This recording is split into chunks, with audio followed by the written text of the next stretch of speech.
We'll get started to make sure that we leave plenty of time for all of your questions. My name is Neil Liebenguth. I am one of the assistant directors of financial aid here at the University of St. Thomas, and I'm joined by my colleague Scott Meyer, also assistant director of financial aid. And today we're going to be talking about understanding your financial aid award. Before we get into it though, just a couple of housekeeping notes. This is a webinar, so your cameras and microphones are off by default. If you do have any questions that you would like to ask, and we welcome those, please use the Q&A option and not the chat option. So again, questions should go in the Q&A option, and we'll answer those at the end of the presentation portion. We will also be sending out this recording of this webinar on Thursday. And if you have any follow-up questions, or if there's any questions that we don't get to during the webinar, you can reply to that email with those questions and we'll make sure that we get those answered for you. But with that, I think we'll jump right into it. So today we're going to be covering the following topics. We're going to do a quick recap of kind of what financial aid is. And then I'm going to go over how to read your award letter, and then also access what's called Murphy Online to view updated information. And then Scott's going to take over. He's going to talk a little bit about your next steps after you have all of this information. So what is financial aid? I always think it's a good idea to start at the top of this, so we make sure that we're all on the same page about, when we use the term financial aid and the terms within that, what are we actually talking about? Because it's really hard to understand your financial aid award if you're not, well-versed in what these things mean. So for many of you, I'm sure this is probably your first student going on to college, or for students in the audience, definitely likely your first college that you're going to. So it helps to make sure that we're on the same page here. So financial aid simply is money that you receive to help pay for your college costs. So any money that a student's going to receive to help pay for those expenses. Within financial aid, that gets broken into two main camps. And we're going to use those terms throughout this webinar. Those two main camps are going to be gift aid and self-help. Gift aid is money that is given to the student. They're not required to work a job for it, and they're not required to pay it back later. It's a gift. And that can come from a number of different sources. Within gift aid, there's two main types. Scholarships, which are going to be merit-based, something in the student's background. And then grants, which is going to be need-based, is going to be based off of the FAFSA form for most students. So again, gift aid money given to the student doesn't need to be repaid or worked for while in school.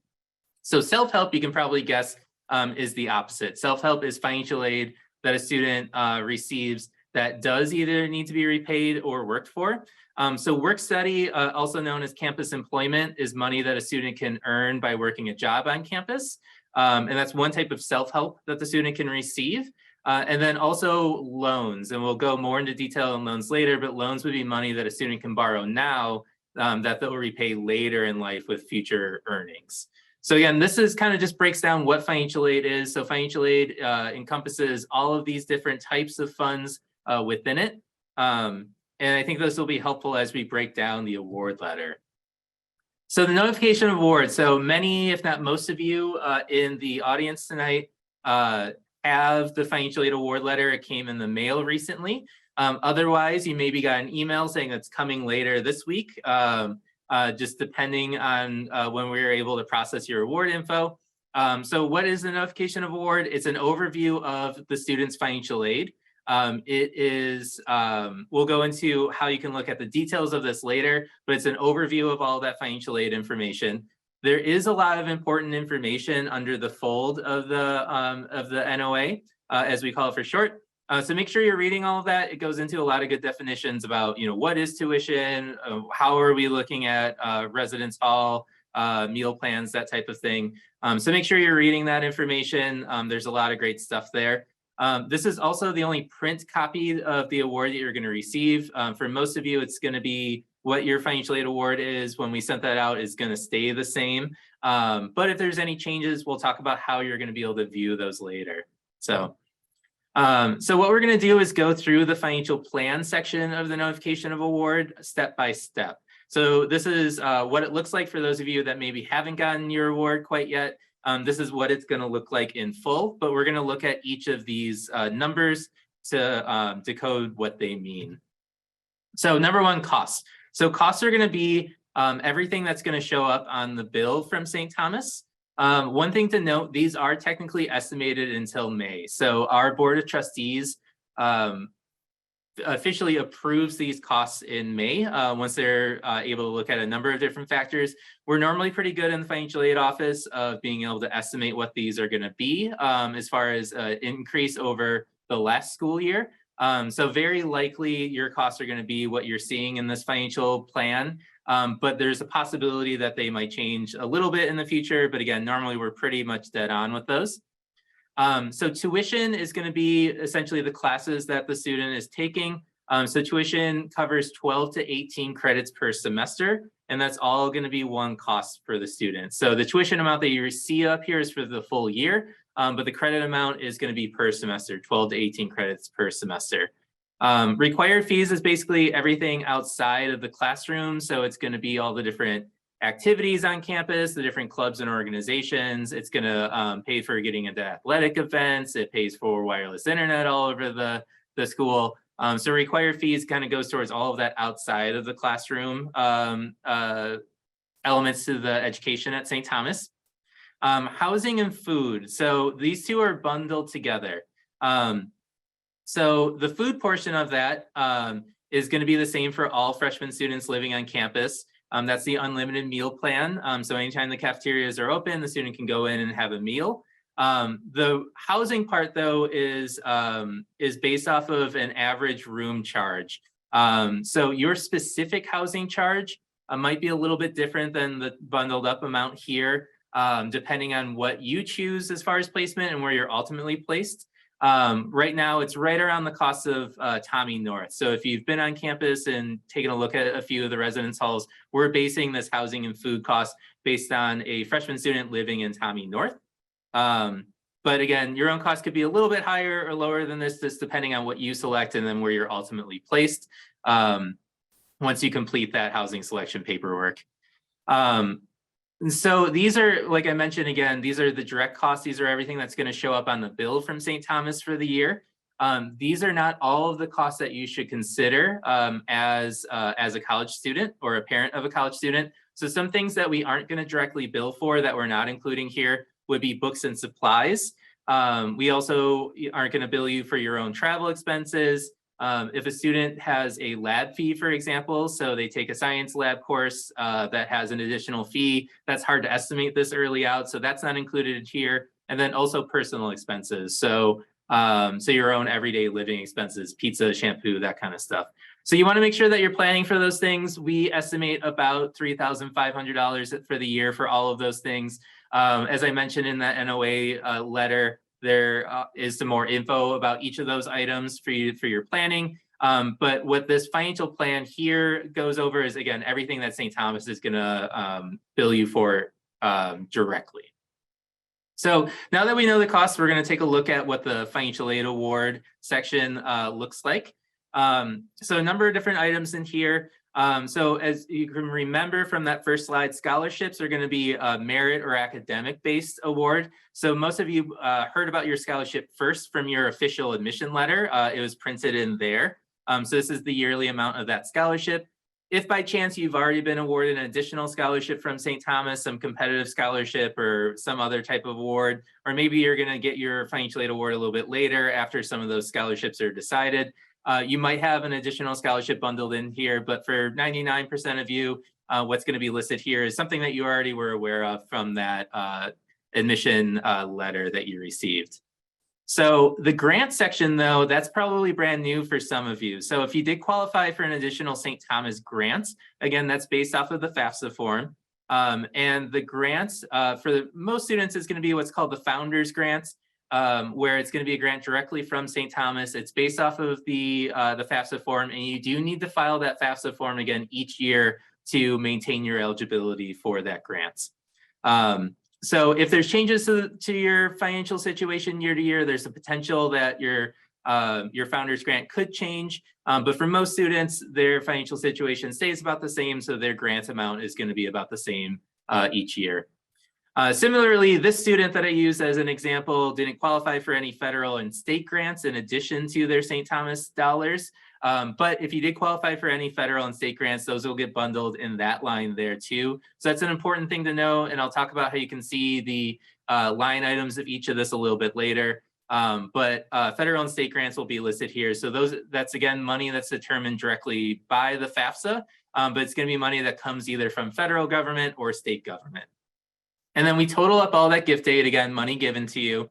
So you can see what that amount of, for lack of a better term, free money is going to be. And then we separate the federal loans that students qualify for. So all freshman students, by completing the FAFSA, qualify for $5,500 of federal loans in the school year. Scott, a little bit later, is going to talk about the differences between these two loan types, but the total is going to be $5,500 for all students. The FAFSA form determines if any of that will be subsidized versus unsubsidized. Again, Scott's going to talk a little bit about that later. So we total all of that up so you can see the gift aid plus the loans. So you can see what that total amount of financial aid is. And then we go to kind of the summary section, which is going to be the out-of-pocket section. So we bring down that estimated direct cost again from the top. So you can see that total $66,000 roughly. This student had $39,100 in loans and gift aid. And then so their out-of-pocket amount is $26,944 for the year. So keep in mind, this is for one school year. It doesn't include anything like a January term or summer enrollment, and it's not looking out over all 4 years. Now, most students' costs are going to be pretty similar each year, so sophomore year and on. So you can use that to estimate, normally including about year to year is normally about a 3 to 4% increase. But this is specifically going to be for the freshman year. So it's our best estimate of what your family is going to be paying after your gift aid and those federal loans. So keep in mind, federal loans are factored in here, even though that's money that you are going to have to pay back later. And again, it's just that $5,500 of federal loans that's going to be listed there. We do break out student employment separately. The reason why we do that is that one, students do have the choice if they want to work on campus or not. But then students also have the choice if they want that to go towards that out-of-pocket amount, or if they want to use that just for their own personal expenses. Like we mentioned earlier, there are other expenses that we don't bill you for that you want to plan for. So a lot of students choose to use work study or campus employment funding directly for that. Scott's going to go a little bit more over the details on that. And another thing, we don't place students in employment too. So you do have to seek out your own employment on campus if you do want to earn those work study funds. So, but again, the total out of pocket is our best estimate right now based off of the typical student living in the most popular housing option on campus, after your specific financial aid. So we'll discuss a little bit later some other additional options for covering this remaining cost. But this is really how, when you're taking a look at this financial plan, the key information that you want to know from it, what our costs are, what your financial aid is going to be, and then what's that remaining amount for the school year going to be. And then there's my little nifty arrow here to make sure this is, again, if you're going to look at one number throughout this entire thing, and you're going to use that to compare to other schools, you want to take a look at that total out-of-pocket amount. So, and again, out-of-pocket doesn't mean that you have to pay it all in cash out of pocket. There are some more options for you. Most of you, if not all of you, probably got an email from us about how to view this information on Murphy Online. You probably got that before the notification of award actually got to your mailbox. So I'm just going to go over that a little bit. And what Murphy Online is. So Murphy Online is a secure online environment that students at St. Thomas use a lot.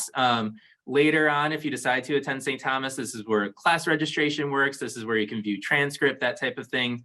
But for right now, what you'll primarily use it for is looking at financial aid information. So you can see your full financial aid award details. So as I mentioned on the financial plan, we bunch up some stuff. So we bunch up scholarships that you were offered. We'll bunch up state and federal grants if you qualified for those, that type of thing. So you can see these line by line, and I'll show you kind of how that looks like. You can see any outstanding requirements. So if we had any questions about your FAFSA or any other information that we need to collect from you, that'll be listed as well.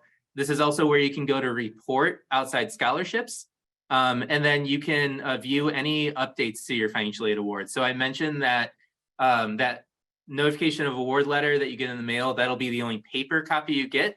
If for whatever reason you're awarded, an additional scholarship, or if you've had a change to your FAFSA that we make an adjustment for, and that results in additional financial aid, any of those updates will send you an email, and then you'll view those updates on Murphy Online, as opposed to getting another paper copy in the mail. Mostly, to try to be as environmentally friendly as possible. So, and then you can get started again. Likely you got an email about this already, but you can always, if you've misplaced that email, deleted it whatsoever, you can go ahead to go to stthomas.edu/awarded, and that'll have the step-by-step instructions on how to access Murphy Online there.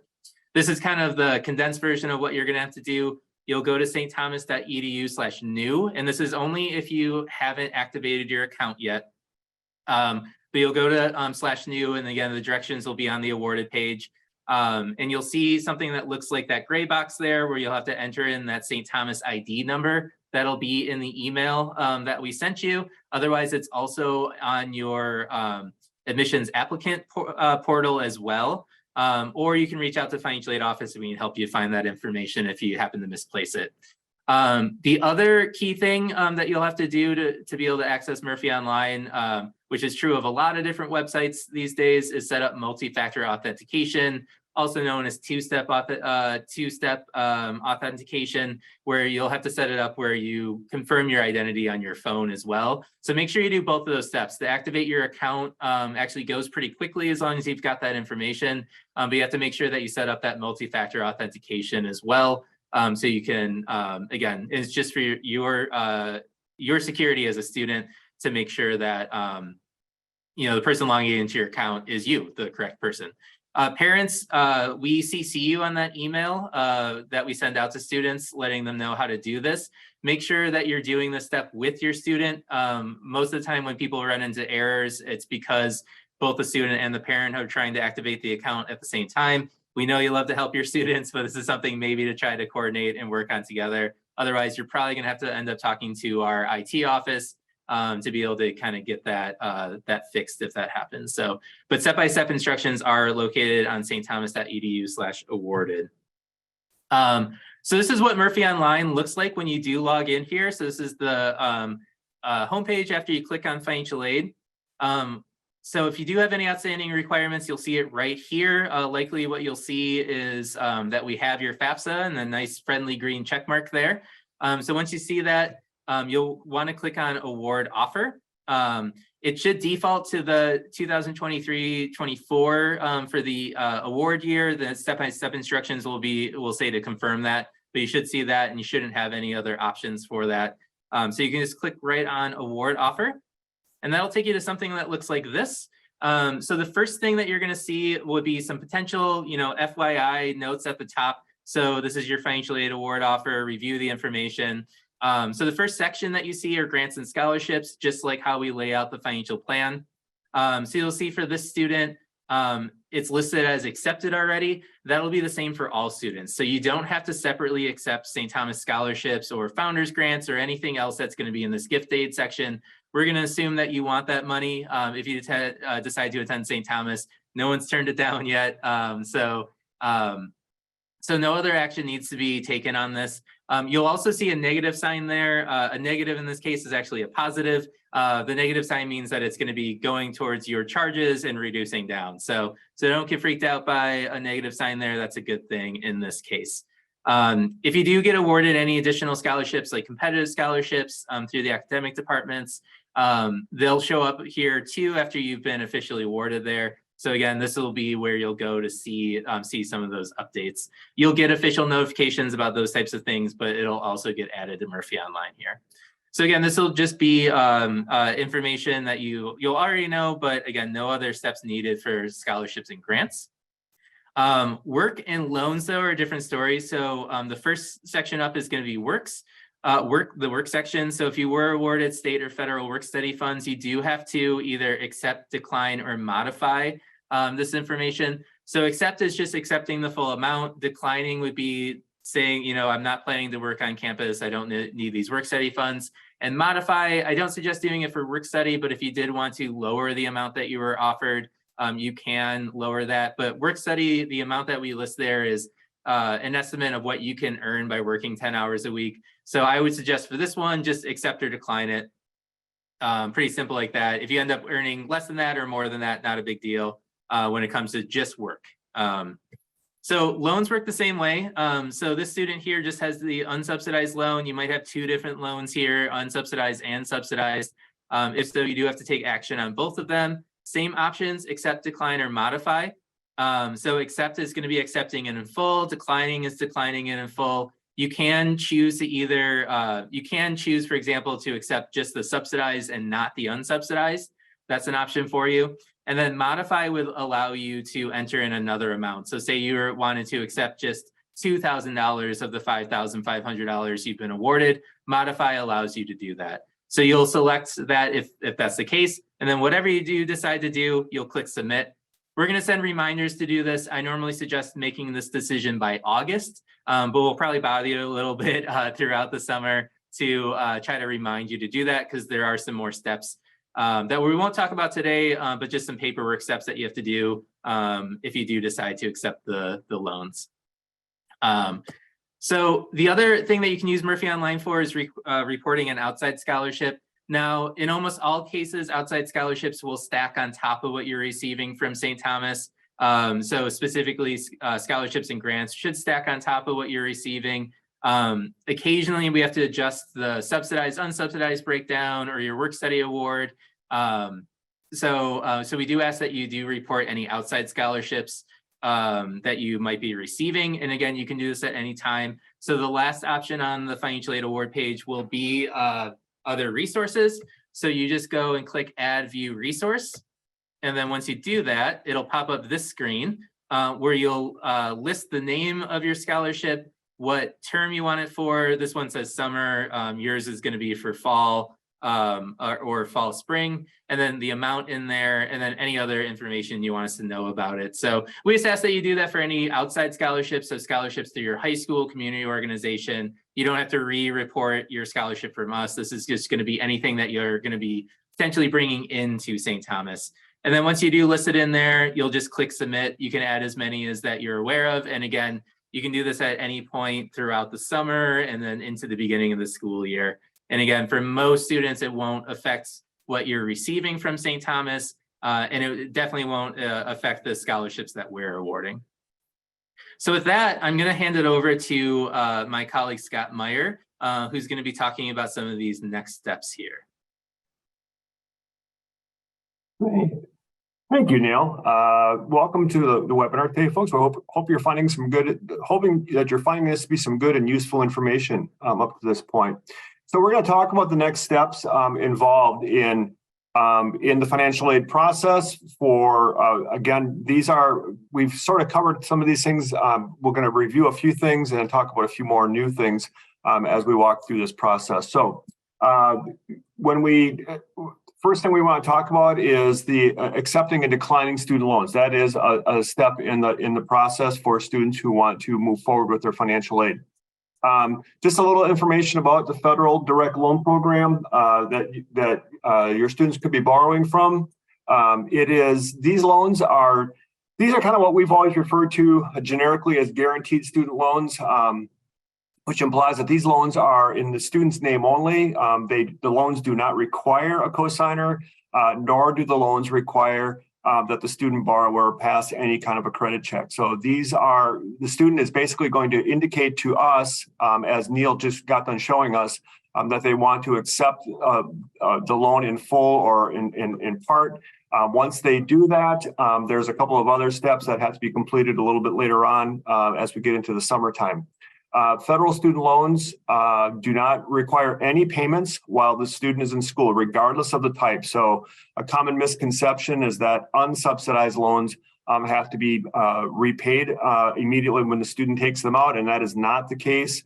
Unsubsidized loans, as well as subsidized federal student loans, are deferred payment loans, and there are no payments required during the time that the student is in school and during the 6-month grace period after they graduate. The loans are fixed interest rate loans. The interest rate is determined each year in early May. It is based on the 91-day Treasury bill auction that takes place. For those of you that like to delve into those kinds of things, the interest rates on the loans for this current school year are right around 4.99%. My crystal ball is a little bit foggy right now in terms of what the interest rate is going to be for the coming school year. Like I said, we'll know that. We'll have that information for sure when we get into the latter part of May after the Treasury bill auction takes place. Just a common question about federal student loans. What's the difference between a subsidized loan versus an unsubsidized loan? Subsidized loan, the interest that accrues on the loan is actually paid for on the student's behalf by the federal government. That all kind of happens behind the curtain. It's not really an upfront process. The loan, for all intents and purposes, is considered an interest-free loan during the time that the student is in school and during the 6-month grace period. So any interest that has accrued on the loan is actually paid for by the federal government on the student's behalf. And the student is never held responsible for the interest that was paid in that subsidized time period. Obviously, an unsubsidized loan does not have an interest subsidy associated with it. The interest that accrues on an unsubsidized loan can be deferred until the end of the grace period. Or students do have the option, again, not required, that it's an option where students can make payments on that accruing interest while they're in school. Again, not many students do that, but if you're so inclined to do that, it's a nice way to stay on top of that. In either case, we always recommend that when students are looking at financing options, when families are kind of looking and say, okay, we're going to have to maybe finance some of this, and to make St. Thomas a possibility, we always recommend that students borrow from the federal student loan programs first. Again, the loan is it's guaranteed. All they have to do is indicate to us that they want to accept it. And these are probably the best interest in terms of interest rate, repayment opportunities, repayment options. It's really very difficult to beat a federal student loan in that regard. So in terms of other financing and ways to do this, we always talk about paying for college as a kind of like any large purchase. You can do it either with your past earnings, so to speak, which is for students, maybe what they've earned in the summer. Obviously, any kind of savings that the student or the family might have certainly can be used. Families who have set up and established 529 plans. This is when the rubber comes and hits the road, so to speak, and those monies get put to use. So anytime you've got past earnings, that's a great way to start taking those steps to use that. Obviously, we can also use present earnings. Students who elect to work on campus and with the work study, and I think I saw this question in the chat actually. While Neil was speaking, I saw this question. Students who work on campus have the option of applying their earnings against their tuition bill, or they can choose to simply get that money as a paycheck when they get paid every 2 weeks. So students actually get to choose how they want their earnings applied. They can have it applied to the tuition, or it can come to them as a paycheck. The university also offers a payment plan for families that wish to do that. You don't have to qualify for it. You don't have to ask for permission. The payment plan is automatically part of the university's billing system if you so choose to use it. You're not required to. You can just pay all up front if you want, or you can use the payment plan. In terms of future, obviously these are kind of more what we would refer to in general as different financing options. An example of a financing option beyond the federal direct loans that students are offered is there's a parent loan program offered through the federal direct loan program. It's often referred to as a PLUS loan. PLUS is an acronym, parent loan for undergraduate students. And there are also several private education loan programs that families and students can choose from. Private education loans are a little bit different because those type of loans do require that the student apply and apply with a creditworthy cosigner. So those options are, there's a lot of them out there. We actually have some information on our webpage at the St. Thomas .edu/other loans. We provide an explanation and a sampling of some of the different loan programs that are available to students and families.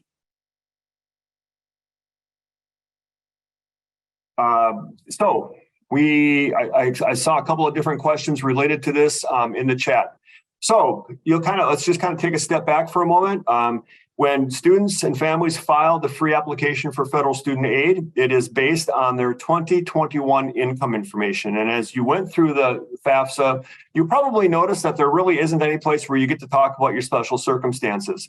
There isn't any place where you get to say, hey, what about we had this big medical expense, or hey, here's our 2021 income, but 2022 looked a lot different because someone lost a job or we had some other kind of thing happen. Those kinds of things are handled at the school level, and we actually have the ability to go in and look and take into consideration different special circumstances that the family might have. We have a special circumstance application. We ask that you contact your assigned financial aid counselor or contact our office in general, and we'll be happy to provide you with a link to that application. It is also available on our website in the under other resources. We use the special circumstance application to gather the kind of information that we might be looking for. For example, if there's been a reduction due to just a job loss or a change in job or unemployment, we can look at large out-of-pocket medical expenses that are not otherwise covered by your insurance or by what you might have in a pre-tax health savings. We value private education, and so we can actually look at the private education expenses that you might be incurring for younger children in the family. So we can definitely take a look at that, and we can take into account things that we hope don't happen very often, different changes in household size due to a divorce, death of a parent, that kind of thing. So there's all kinds of ways that we can take another look at a family's financial aid information. If you were filling out the FAFSA and it brought in your Roth rollover information, and that's not truly reflective of your income, that too is something that we can take a look at within the special circumstance application process. I know I saw that question out in the chat too. We also have some different scholarship opportunities that students can take advantage of. Students have access to this information through the admissions portal. You can also get to it through the stthomas.edu/scholarships. And it's a really handy little tool. It allows prospective students and our current students the ability to go in. You can kind of filter on, am I a prospective student or am I a current student? I'm going to be majoring in the School of Engineering, or I don't have an intended major so far. So we actually have a nice range of scholarship. Most of those scholarships, the application deadlines have either passed or are quickly coming up. So if you're interested in those, you're going to want to act quickly. One of the scholarship opportunities that we always like to talk about, because it's a little bit more general in nature, is our Board of Trustees scholarship. You'll also again find information for that on the scholarships webpage.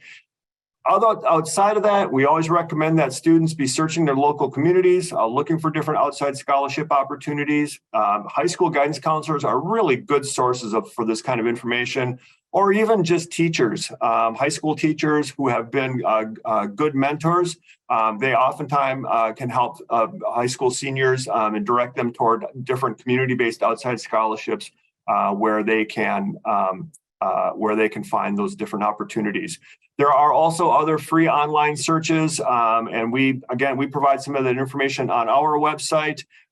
So there's lots of good places for students to be looking for those other scholarships. And again, as Neil indicated earlier on in the presentation, we treat outside scholarships in kind of a stacking kind of a fashion. In other words, we don't go backwards with our scholarship funding when students come in with additional outside scholarships from their local community. So definitely a good thing to be doing. Again, campus employment, Neil touched on this a little bit. For the coming school year, we're within the realm of the city of St. Paul, so our minimum wage for all on-campus jobs will be $15 an hour starting in the fall of 2023. A lot of we usually talk about working on campus as an opportunity not only to help offset costs, but it's a great way for students to meet other students, meet other faculty and staff members. It's a great way to network. Not all jobs are going to be related to their major or minor. And for students who really need to work on campus to help offset their costs, finding work on campus is almost always available to them. So there's lots of good opportunities there for working on campus. The confirmation process, in terms of, as we go through this process, students who want to indicate to us where you've got your financial aid package, and it's at this juncture, it looks like a doable process for you. The confirmation process has students and families submitting the $400 deposit, which holds a spot in the class, and also puts you in line for residence hall preference. Those deposits are due by May 1st. They are fully refundable up to that point. So if you submit a deposit in the coming days or coming weeks, and then end up making a different final college choice, the deposit you've submitted to the university is fully refundable up until May 1st. So that is always, it's always important to get deposits in. Most importantly for the on-campus housing preference process. Housing next steps starts a little bit later on as we get into March. So kind of watch for that information. We have all kinds of visit opportunities. We certainly want students to come to campus if you haven't already. We want students to visit. They can meet with an admission counselor, financial aid. We can set up appointments for students to meet with different faculty on campus. I always like to say test drives are free. It's great to come to campus and get a good feel for it. And have those opportunities to really get a good sense of what it is you're going to be in for. So we definitely encourage those kinds of things. We also have several admitted student events that will be coming up later on as we get into the spring. And again, those are also great opportunities, as well as our virtual events and appointments that we do later on. If you have more questions, you are definitely welcome to contact us in the financial aid office. We are at financialaid.edu. We assign a personal financial aid counselor to all of our incoming prospective students. It's an alphabetical setup. So depending on your last name, you'll be assigned to a certain financial aid counselor.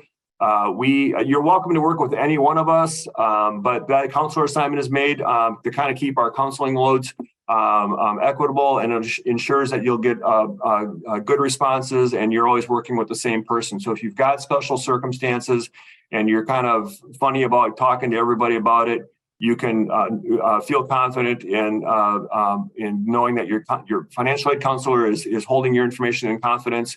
And working with you to try to make St. Thomas as affordable as possible. I think with that, we are going to open it up and look at the questions, go through the Q&A, and see if we can answer some of those questions.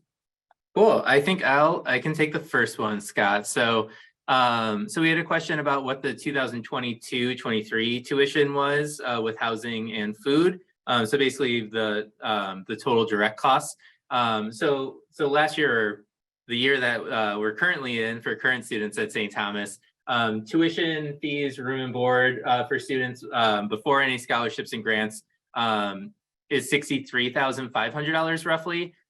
So tuition and fees and housing, food, all of that stuff does generally go up each year. One thing to know is that need-based financial aid, like the state and federal grants, for example, those things tend to go up a little bit each year too. Now that's always at the whim of the federal and state governments, but those types of things can help offset some of those tuition and other charges. Unfortunately, we're also not immune to inflation just like everyone else.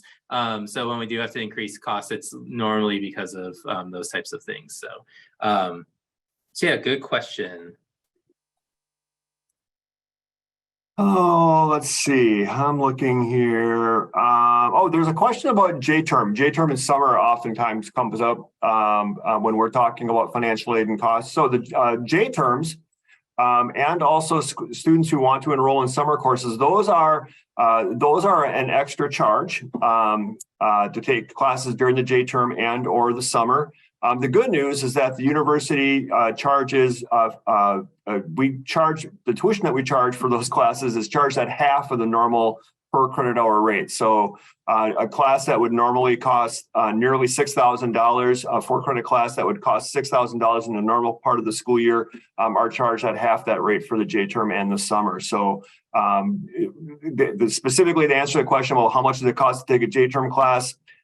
With the tuition and the fees, it's just a little bit over $3,000 if you're taking an on-campus class. There's a question about our housing policy. So we do require that first year and second year students live on campus.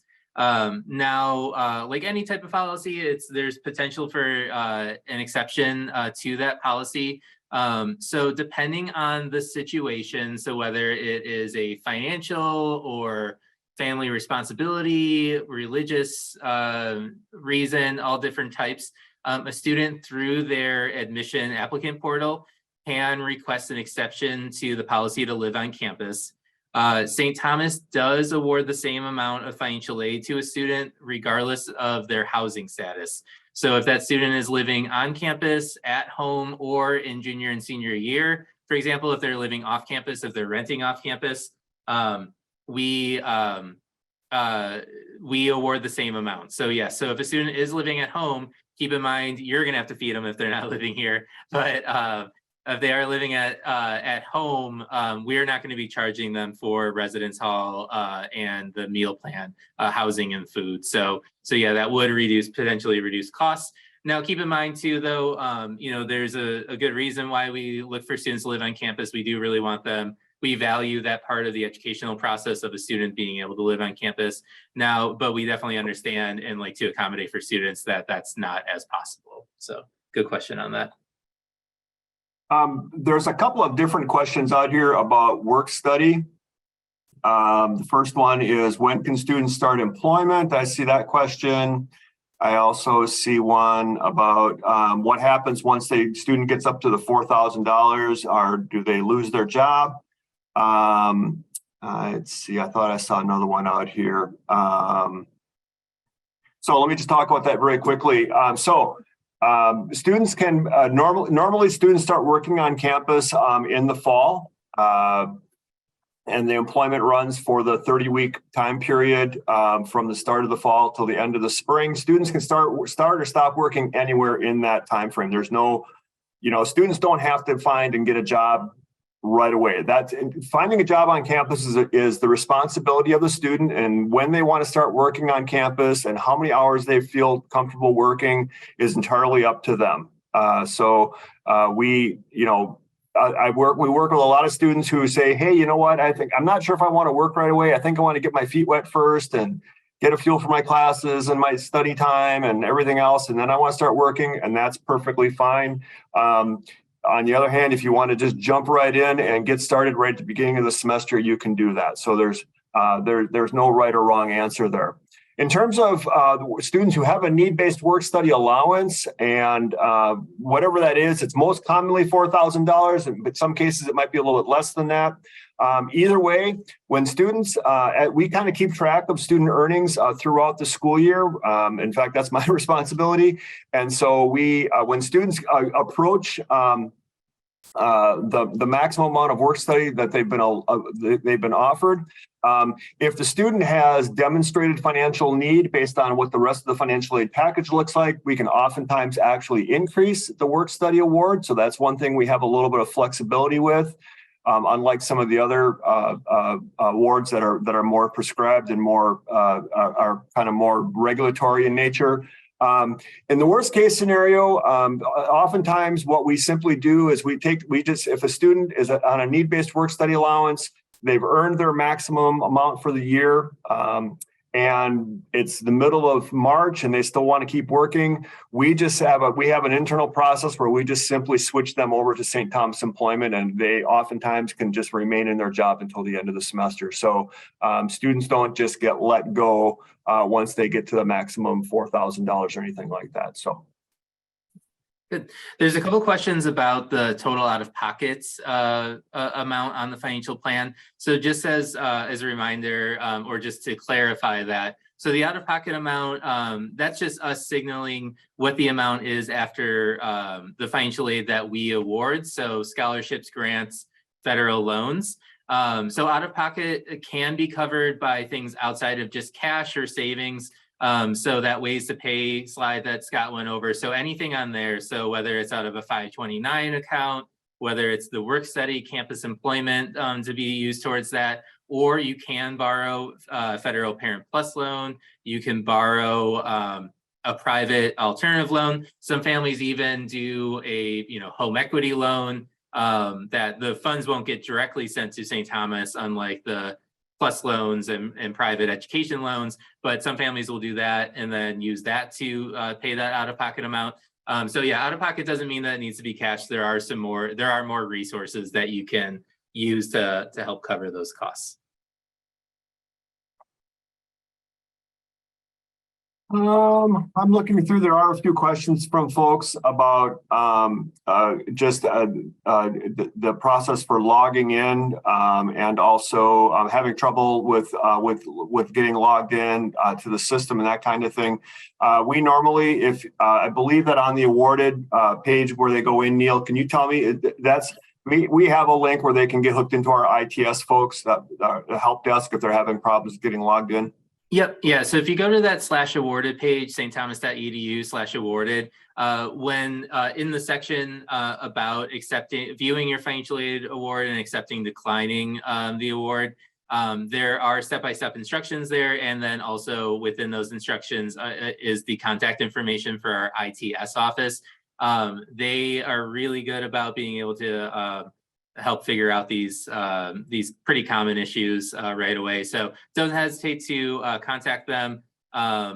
They again, most of the time what happens is that either the student started it and then didn't finish the process, or maybe parent and student tried to do it at the same time, and it's having an error because of that. So and again, the only reason that we do this is because we want to make sure that we're keeping all of your information as secure as possible. So that's why we make you go through these steps to see those updates and things along those lines. So, so yeah, reach out to our ITS office if you are having trouble with that. They are the only ones that can really help with those errors.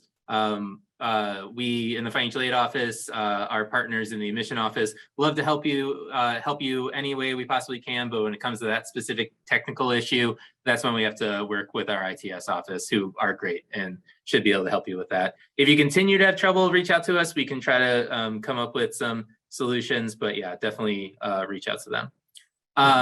There's a question here about making corrections to the FAFSA.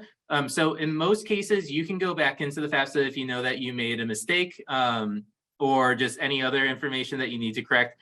You can go back in, you log back into the FAFSA, and then there's an option to make corrections. Sometimes if you did like the IRS data retrieval tool, for example, and you're not gonna be able to make corrections that way, but something might happen that the FAFSA still needs to be corrected. The school can make those, the school meaning the financial aid office can make those corrections for you. My suggestion would be, if you do need to make a correction like that, reach out to the person on your notification of award. On that back cover is your personal financial aid counselor's information. Reach out to them to talk through that process, or you can just email financialaid@stthomas.edu or give us a call and we'll get you connected to that person. Normally what we'll do is look to collect some documentation from you. That we have a secure file upload site that you can upload that to, and then we can make those corrections. So most of the time we try to have you do that, just so you know how to do it, because you're gonna have to file the FAFSA all 4 years as well. But we can definitely help you out if it is one of those trickier ones. Yep. I'm kind of going through here and I'm seeing a couple of different questions related to folks kind of asking, if we accept the loans and then we make a different decision about attending St. Thomas, what happens? Those are good questions. So I always like to tell folks, accepting the federal student loans that have been offered is probably, although we kind of talked about it initially in the next steps section, that's probably something that can wait until a little bit later on as we get into May. It's not crucial that you accept the federal student loans right away. If you're still waiting to hear about other outside scholarships or other scholarships from St. Thomas, or you're still maybe exploring other financing options, it's not something, it's not absolutely necessary to accept the federal student loans at this time. One other thing is that if you make a decision, accept or decline award, doesn't matter which one you're deciding. And then if you change your mind at some point, so let's say you go out there today and go, you know what, I'm going to go and accept those loans. And then a month or so from now, a great big bag of money falls out of the sky. It happens once in a while. And you're going, hey, I'm not going to need those loans after all. All you need to do is contact our office. You don't even have to tell us about the bag of money. We don't really care about what the reason is, but we will be happy to, cancel any previously accepted loans. And the opposite, if you go out there and decline a work study offering or decline a loan that's been offered to you, and then you change your mind, you're going, maybe we're going to need that loan after all. Again, not a problem. You just contact our office, and we'll be happy to put the loan or the work study back into an offered status for you to go out to Murphy Online and re-accept it. So never think that those decisions are cemented in stone once you've made them. We can always go back and make changes to those kinds of things. There's a question about what types of financial aid need to be repaid. Just as a reminder, only something called as a loan needs to be repaid later. Scholarships, grants are money given to the student. They're gift aid. Work study is money that the student earns while they're working. So it's paid every 2 weeks as they're working. It's not paid up front and they work it down. It's going to be paid as they earn it. So good questions. And then just really quickly too, I see one, the St. Thomas match private scholarships. We only have a couple of types of private scholarships that we will match. We'll match anything from the Dollars for Scholars program. We do need a matching document from the issuing organization. We also match for the Page Foundation as well. So it's pretty limited. So not all private scholarships we match. So if it does come from one of those programs, we're happy to take a look at that and make sure we get the right documentation. But generally, private scholarships, most of them that we get don't have a match, but we do have students bring in literally millions of dollars each year of private or outside scholarships to help pay for their expenses. So our students do a really good job of finding those. Good. A couple questions out here about St. Thomas scholarships. So the scholarship funding that we provide is in place for each of the first 4 years that students are in attendance here at St. Thomas. The scholarship amounts do not change. They stay the same for each of the first 4 years. So one of the questions out in the chat was, well, if your costs go up, does the scholarship go up? And the answer is, unfortunately, no, the scholarship amount stays the same each year. That said, there are opportunities for our continuing students to secure additional scholarships. And again, those are competitive scholarships that are offered through the various academic entities that are part of the university. For example, the School of Engineering, College of Business, those kinds of things. And so there are going to be opportunities for students to secure additional scholarships. So in a sense, they can kind of stay ahead of the cost increases that regrettably are inevitable and part of our structure. So the scholarships stay the same for each of the first 4 years. Students who are offered Founders Grant funding, the Founders Grant is based on the FAFSA, and so you are required to complete the FAFSA each year to get that Founders Grant funding. Assuming that your FAFSA information stays roughly the same for that time that the students here at St. Thomas, the Founders Grant renews at the same amount each year. And so the Founders Grant funding is in place for students who complete the FAFSA each year and who demonstrate the same level of financial need as they did when they were awarded. So that funding is in place. It's a little bit more conditional. It requires the FAFSA each year, and it requires that the student continue to show that same amount of financial need. There's a question about FAFSA verification. So some of you likely received a note on your notification of award that your financial aid is estimated. Most cases, that's because your FAFSA was selected for verification. So we're going to be sending out in the next week or so here some information about how to complete the FAFSA verification process. We do have a form that you complete with instructions on how to confirm information. So not all students are selected for verification. It's a percentage of all FAFSAs, and it's not just for St. Thomas, it's for any school that you sent the FAFSA to.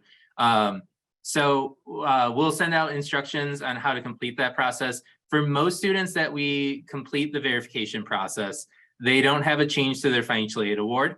It is possible that it can change if we need to update your FAFSA based off of that verification information. So what that likely means is that something on your FAFSA was incorrect and we had to correct it based off of what we had to collect. So that's the only situation that your award will change due to the verification process, is if something on your FAFSA was incorrect. So we do our best to be able to estimate that information based off of the FAFSA that we get from you. But again, if verification does change that, it could change the award. So, but again, most students have it correct when they submit the FAFSA. So most of the time we're not having to do any corrections.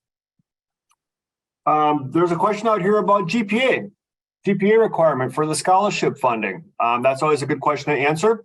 So our St. Thomas scholarship funding, the merit award that was based on the student's admission application, as well as most of our, all of the grant dollars that are awarded. So a Founders Grant, any of the federal or Minnesota state grants, any of those types of things, those funds all require that the student maintain, and I'm glad everybody is sitting down for this, a 2.0 cumulative grade point average. So our academic requirements for retaining the St. Thomas scholarship, the Founders Grant, a Pell Grant, Minnesota State Grant, the SCOG, any of those financial aid funds, the minimum GPA requirement is a 2.0. Obviously, our families and students have much higher academic aspirations for themselves. We are not interested in putting academic roadblocks in place for students. So the 2.0 is the grade point average that's required. There are going to be some of the departmental scholarships that students compete for. Those may require a slightly higher cumulative GPA in order to retain. But the base St. Thomas scholarship that we award to our incoming students, and the Founders Grant and the federal and state grant dollars that students are awarded, those all just require students to maintain a 2.0 cumulative grade point average. There are a couple of questions about the payment plan. So the key thing to know about the payment plan is that it does allow you to pay monthly, and it's 4 months within each semester. So whatever the student owes for the semester, the remaining amount after financial aid in place, you can break out over the 4 months of the semester. There is a 1.1% finance charge each month, though, for any unpaid balance. So that gets applied. So say you make your September payment, that's going to then get applied to the remaining balance for the rest of the month. So after that September payment's already taken out. So that is the one downside of the payment plan, is that 1.1% monthly finance charge. So keep that in mind as you're making your choice of how to pay that remaining balance, whether that's through an additional loan, whether that's in full at that first payment date of the semester, or if you want to do the payment plan, there is a cost for the school to extend that credit to the family. So, and we'll go over some of that again at orientation. If you or your student decide to attend St. Thomas, we'll do recaps of this so you know kind of how billing and everything's going to work.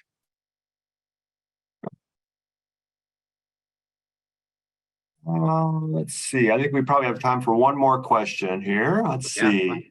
Looking for a good one here.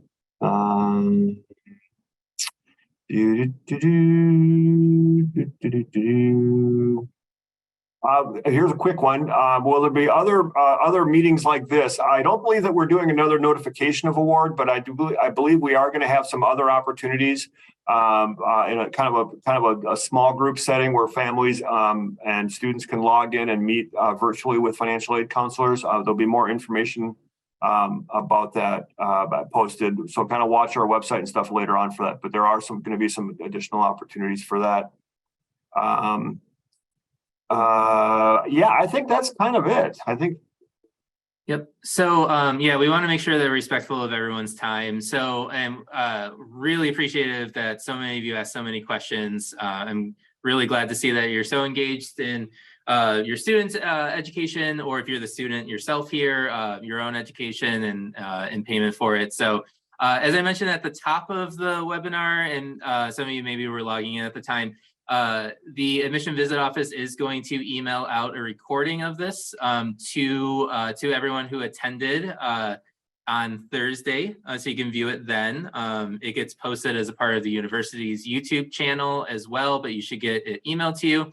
If we didn't get to your question, feel free to reply to that email and we will get that question answered for you. Scott mentioned there are plenty of visit opportunities coming up. We have what's called the financial aid conversations next month that you'll get some emails about signing up for if you just want to have a quick 15-minute session with a financial aid counselor to get some of those lingering questions answered.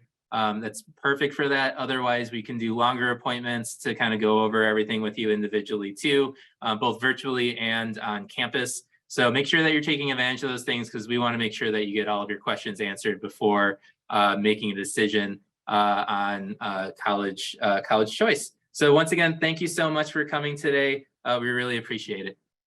Yep. Thank you.